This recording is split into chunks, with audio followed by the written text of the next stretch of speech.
welcome to Angling For You. Today join me on the next video of the lockdown series, and you join me with a wedge of stuff in front of me. Now, as you've seen on the last video, we just went through how to clean the box and how I go about that. So if you haven't seen that, check that one out. This one is about setup. Now, we've done setup videos in the past, but I've realised that everything's already been set up, and we've just really talked through. Since my last one, I've obviously got a few different bits, a few different bobs, and you know, a few sort of different scenarios how I put things on the box. So what I'm going to do is we're going to do 3 setups. So we're going to do one as how I would set up for feeder fishing, one for pole, and one for match. And what I'm going to do is I'm going to go and just leave the camera running, and I'm going to go set up the different parts on the box, and then we'll go and talk through that setup after we've put everything together. So by the magic of editing, join us with the first one, and we're going to set up the pole. Right guys, I'm going to talk through. I'm going to try not to tangle myself in the microphone wires while we go ahead, and like I say, we'll go bit by bit of this one being the pole setup. So if you've not watched my Fentalite Slim Tray review, then just give that a watch if you want to see in massive detail about how that attaches to the box, because it's going to be difficult from the angle I've got the camera for the minute. But the first thing I do is, this is for both, but I attach, there's two attachments that stay on my box all the time, and the back tray is what I always attach on first. And that gives me a sort of idea. I mean, when I first turn up to the peg, it's about getting the box level. Now, at the moment, it's not too bad, but I'm not going to mess about too much in the garden, as it's sort of on a slope and it's going to take ages to sort out. But when you level your box, have it the lowest as possible as you can go, and then move from there. Now, if you haven't seen the video that we did with Tommy Pickering, who came on and showed about how to set your box up and level, go check that one out, because that's a really good watch. So moving on, we start with obviously the back tray. I always have that on. It's mainly there for summer. I don't have it as much as winter because I don't usually have as much bait. I'm going to wait to put this side tray on, mainly because once I put that on, I'm going to be in the way. So we'll move on to this piece of kit here, and basically what this is my roost kit, and this is for well, as it says, for the roost for my pole top kits. Now it comes in completely into bits into the 2 attachments, so I've just obviously put the first one on, and then the other top one goes on like so. Now I have an additional attachment here, where I have a connector on the bottom, which I sometimes put on if I'm not fishing as many top kits and I just maybe want 1 or 2 or a cupping kit or something like that behind me. Then I'll attach that to the bottom, which in fact I'll attach it on to show you, but I don't usually have it on that much. But again, they're just on these really easy sort of push action scenarios like that, dead easy to use. Now, in regards to attaching my top kits, what I try to do with that is I either attach it to this front one here, or I attach it to the rear back one. Now that all depends on whereabouts you're fishing, and that will depend on the area, the space around you, and whether you need space to put other stuff. Now I try to keep it towards the front of my box sometimes, is for when you're getting on and off, it can just get in your way really. So I have the adjuster, which obviously lifts up the different rate of angle, and depending on again where you are. So what I've done here, because we've obviously not got a lot of space to my right, I'm just going to adjust it so it's slightly in an angle I wouldn't normally have, but it's just enough that it's going to clear the trampoline that's at the side of me. So obviously we'd put these into the divider,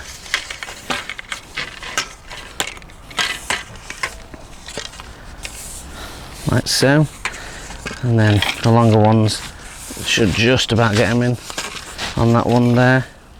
And again with the cupping kit, that one's going to struggle to fit in because of the thing that's in the way, but we'll see if we can get that one in. We can budge that one across one like so, and we can have all those in there. So that's the first thing out of the way. What we'll do is I'll move the camera around, I'll show you how we attach the other stuff at the other side, and we can get a better angle. As you're quite aware, it's pretty difficult to do in the garden, but I'm hoping to just give you a general consensus of where's next and what to do. So this sort of ripple bar, I've got the large and the small, that's for when obviously you're splitting down your sections. Now I have two little attachments on here. They both do the same thing, they're both exactly the same. Well, they allow the square attachments, a lot of Preston attachments like that.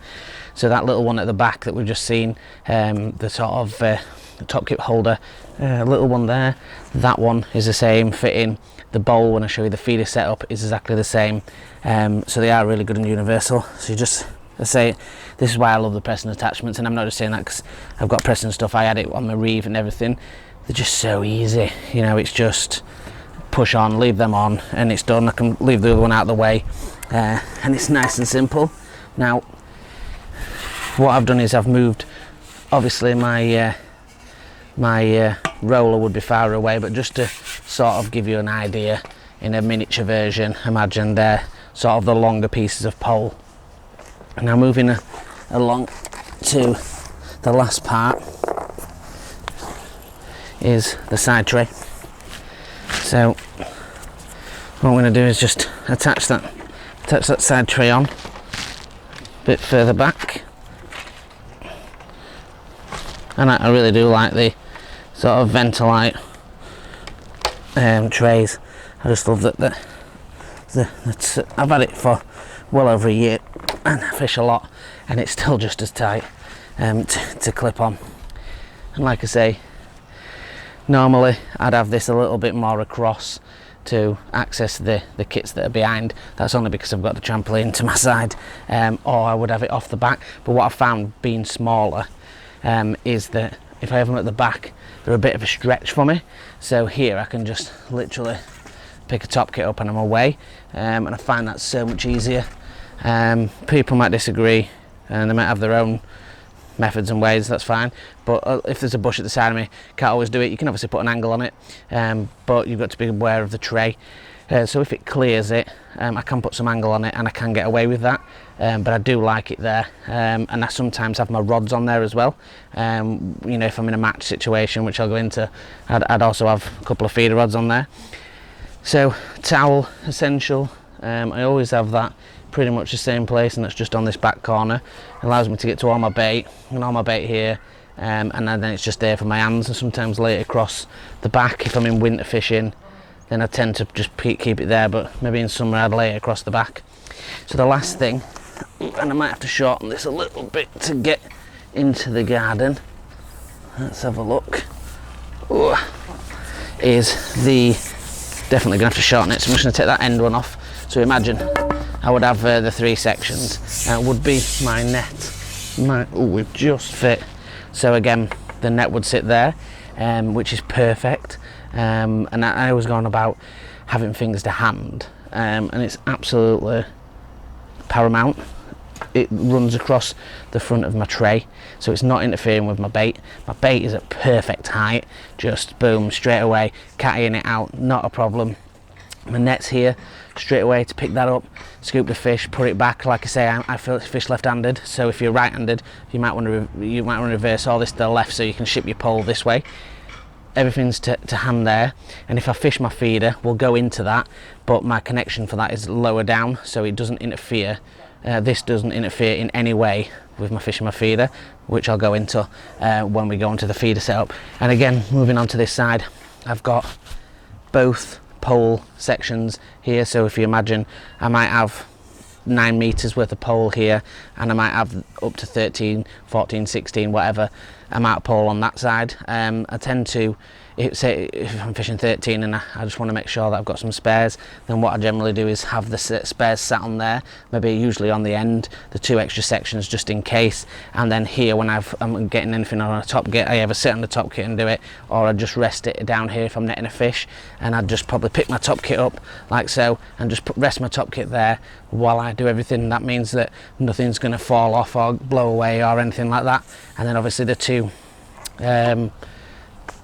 pole socks to hold anything if a wind. To be honest, I fish with them whether it's windy or not. I just have that habit of putting them in there, and it just feels correct and feels right. Now I'll show you. I'm obviously going to go into the setup about my rod, and the attachment here will attach on a bowl for ground bait.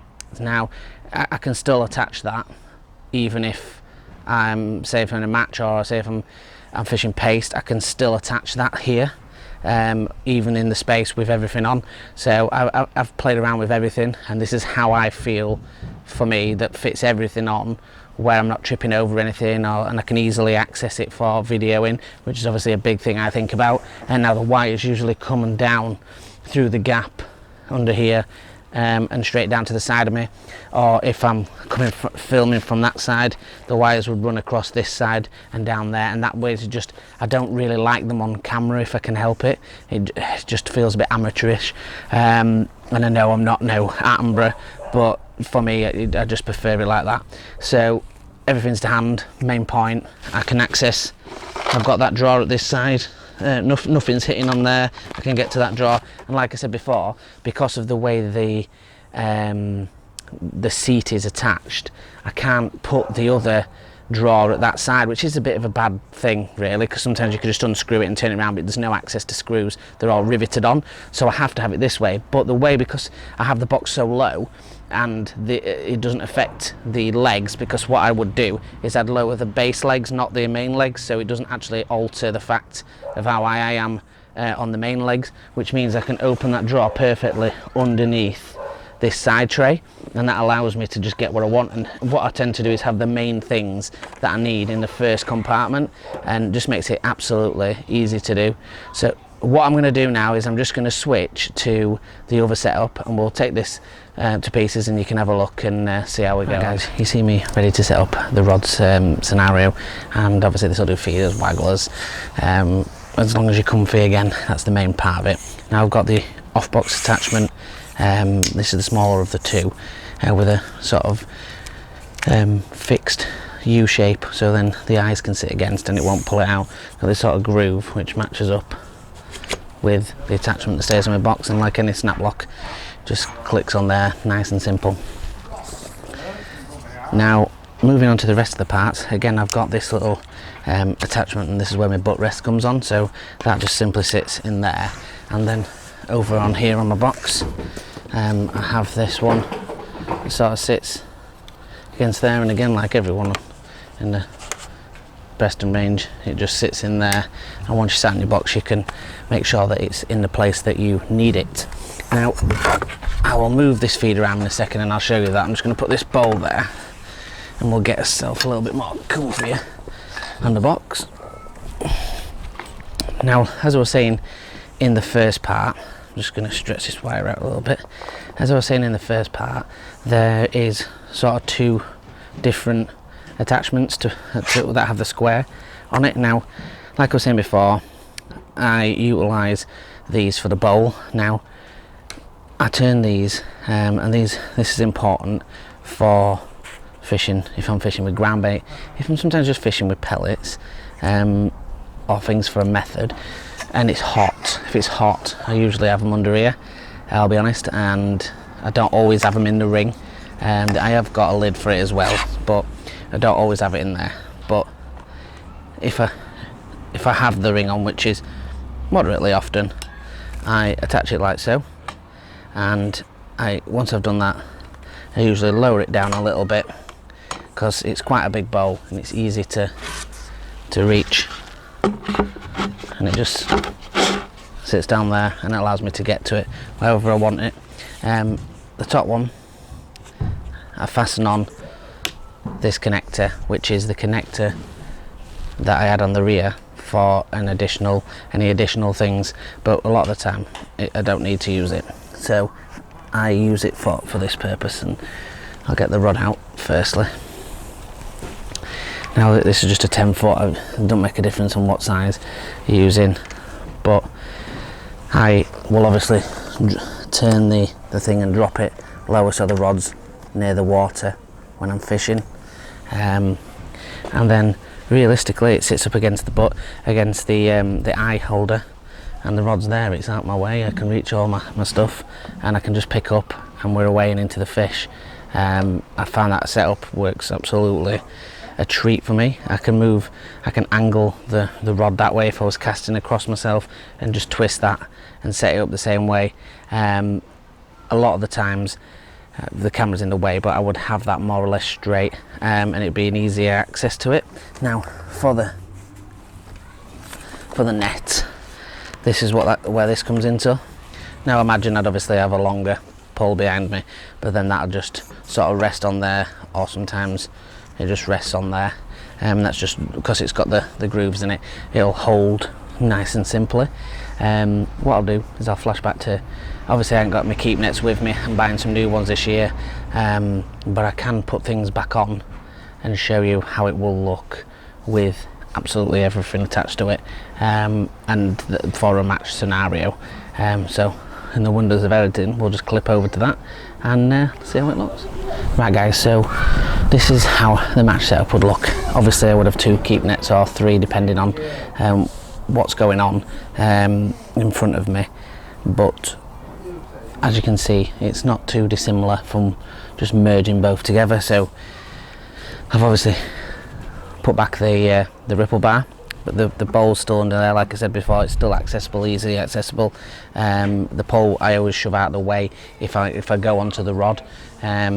The sort of attachment here that's for the butt of the rod can be slid up and that's ready to go, easily accessible. I can just lift the landing net over and rest it on the ripple bar on the other side, so that's a nice and easy fix. And as you can see on here, the rod is obviously on the rest along with the top kits, like I said, I normally would do if I'm fishing a match scenario. The sort of rest for the rod itself, a lot of the time I just square it off to the bank with my foot. I just sort of move it out like that, out of the way while I'm fishing the pole, right up to the bank, and I just put my hand down and move it back and tighten it back up when I'm using the feeder again. So just really quick and easy access to doing it. So yeah, that's me, that's the setup.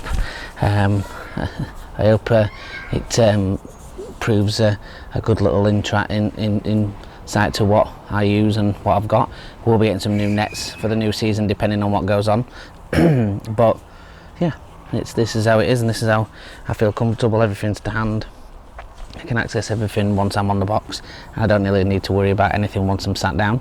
A lot of the times I have my drink either down here in the shade or under here in the shade, or pack lunch bits and bobs like that. Sometimes I have my bait bag down to this side as well, just in case I need to grab anything additional. But yeah, thanks a lot for watching. I'm trying to keep this content rolling as much as possible and keep you all entertained. So keep those, if you haven't seen something that you've suggested straight away, it doesn't mean that it's not on the list. With us releasing one a day, I'm trying to stagger them out, make sure that we've got enough content to see us through. So thank you for the continuing support as always. Hit us with the comments, share all the photos to make people feel better on the Facebook group and on the angling Instagram and the angling_for_you, and just keep people's spirits up. We're all in it together. Stay safe. Thank you for watching as always. Subscribe and like. Thanks a lot for watching. Tight lines.